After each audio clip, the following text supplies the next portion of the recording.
Assalamualaikum. Hari ini saya buat kuih kasui pandan yang harum dengan bau daun pandan asli, kurang manis, sangat lembut, sangat sedap dan mudah pula cara membuatnya.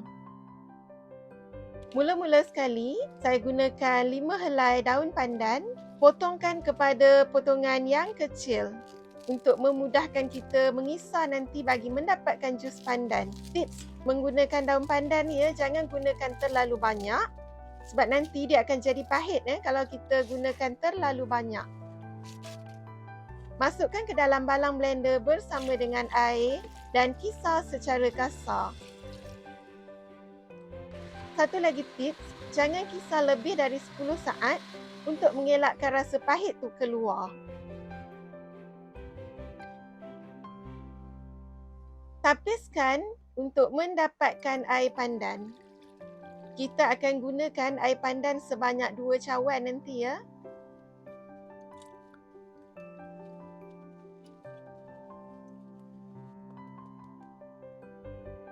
Ketepikan dulu air pandan. Seterusnya di dalam mangkuk masukkan secawan tepung gandum dan ini pula tepung ubi kayu saya gunakan jenis ni juga sebanyak 1 cawan.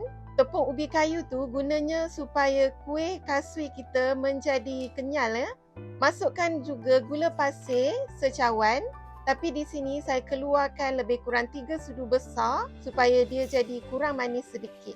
Jadi saya gunakan hanya lebih kurang 3/4 cawan sahaja gula. Masukkan juga setengah sudu kecil garam halus.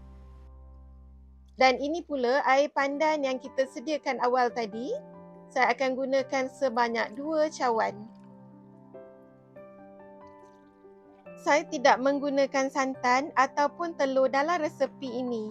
Hanya bahan-bahan yang saya tunjukkan di sini sahaja. Masukkan sekali secawan air. Dan ini pula air kapur yang kita akan gunakan. Dia ada 2 lapisan di sini. Bahagian air dan juga bahagian kapur. Jangan ambil banyak macam ni ya. Nanti kuih kita jadi pahit. Hanya ambil sedikit sahaja kapur seperti ini. Dan saya akan campurkan bersama dengan air. Kacau hingga sebati. Kita hanya akan gunakan sebanyak 1 sudu kecil sahaja. Tujuan air kapur ni supaya kuih kita jadi lebih kenyal. Kalau tak ada, anda boleh skip ya, tak perlu guna kalau tak ada ya. Saya juga akan gunakan beberapa titis pewarna hijau dan saya campurkan juga 1 titis pewarna kuning supaya warna hijau nanti akan lebih cantik. Tapi pewarna kuning tu jangan letak banyak sangat ya, takut nanti tak jadi kuih kasui pandan tapi jadi kasui yang berwarna kuning pula. Kacau hingga sebati.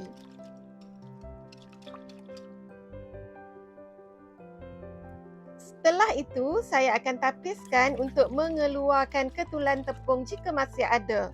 Untuk step ni, kalau anda nak kisar, gunakan pengisar pun boleh.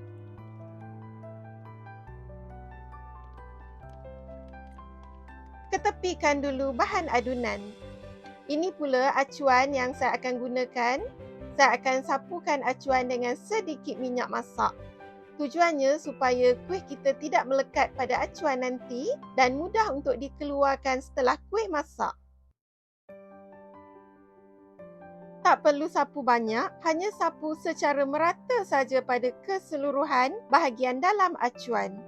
Sekiranya anda tak ada acuan yang kecil begitu, anda boleh juga gunakan loyang seperti ni yang bersaiz sama ada 7x7 inci ataupun 8x8 inci yang juga disapukan dengan minyak masak pada bahagian keseluruhan dalam loyang. Selain itu, anda juga boleh gunakan acuan lompang seperti ini. Stepnya sama sahaja dan jangan lupa sapukan dengan sedikit minyak masak bagi mengelakkan kuih kita melekat pada acuan. Ini pula adunan tadi yang kita telah sediakan. Anda jangan lupa kacau-kacaukan dulu supaya adunannya sebati sebelum kita mencurahkan adunan ke dalam acuan.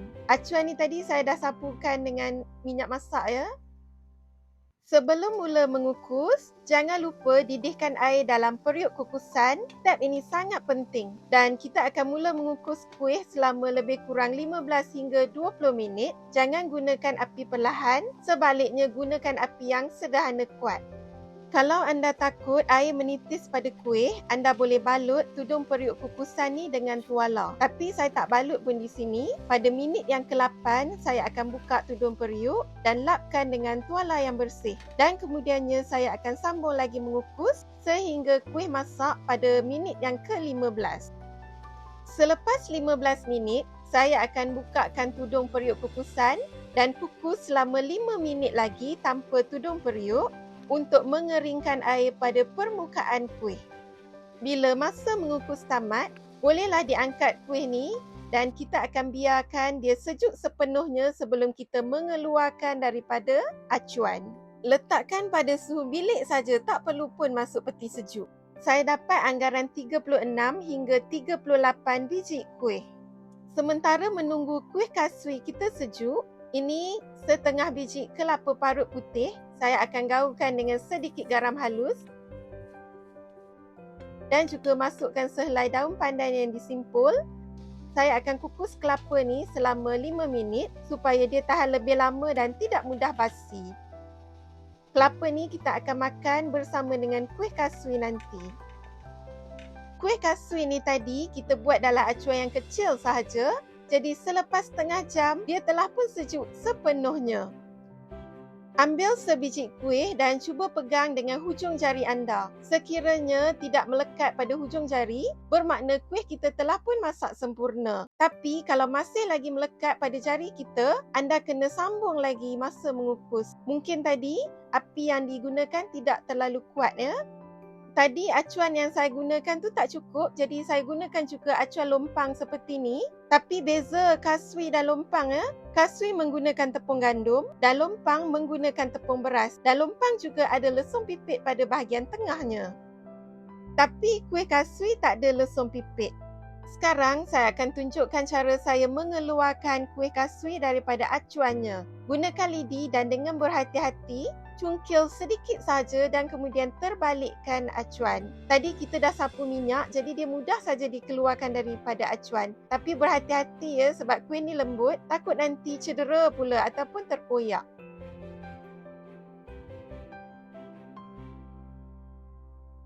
Seterusnya, kita akan hidangkan kuih kasui bersama dengan kelapa parut yang kita telah pun kukus awal tadi.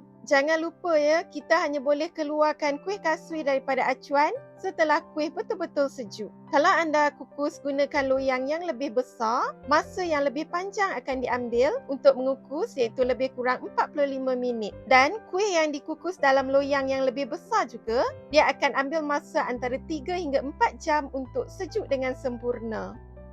Beginilah hasil kuih kasui kita. Seperti yang anda dapat lihat, dia sangat lembut dan bila saya angkat macam ni pun dia jadi bergoyang-goyang. Bila saya koyakkan kuih ni, dia juga nampak kenyal, tidak mudah tercarik sehingga boleh dipusing-pusingkan seperti ini. Anda mesti cuba resepi ni. Memang sangat mudah dan sangat sedap. Selamat mencuba semua. Siap.